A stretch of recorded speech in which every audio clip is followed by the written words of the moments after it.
ගත වූ දිනය තුලදී යුක්‍රේන ඉදිරිපෙළේ සටන් 191ක් සිදු ඇති බව යුක්‍රේන සන්නද්ධ හමුදා ජෙනරාල් කාර්ය මණ්ඩලය පවසනවා. මේ අතර යුක්‍රේන හමුදාවද ප්‍රධාන රුසියානු ඉලක්ක 14කට පහර දී ඇති බව එම හමුදාව පවසනවා.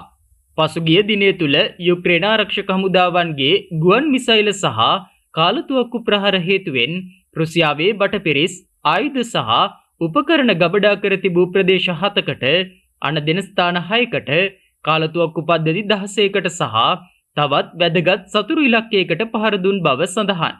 පසුගිය දිනේ තුල රුසියානු හමුදා සමාජිකයින් 1250ක් සහ යුක්‍රේන හමුදා සමාජිකයින් 1400කට අධික පිරිසක් ගැටුම් හේතුවෙන් ජීවිතක්ෂයට පත්ව ඇති බව දෙපාර්ශවය පවසනවා. යුක්‍රේන සොල්දාදුවන් විසින් එල්ල කළ ප්‍රහාර වලින් රුසියාවේ යුද ටැංකි 2ක්, සන්නද්ධ රථ 5ක්, කාලතුවක්කු පද්ධති 54ක් සහ ගුවන් ආරක්ෂක පද්ධතියක් විනාශ කර තිබෙනවා.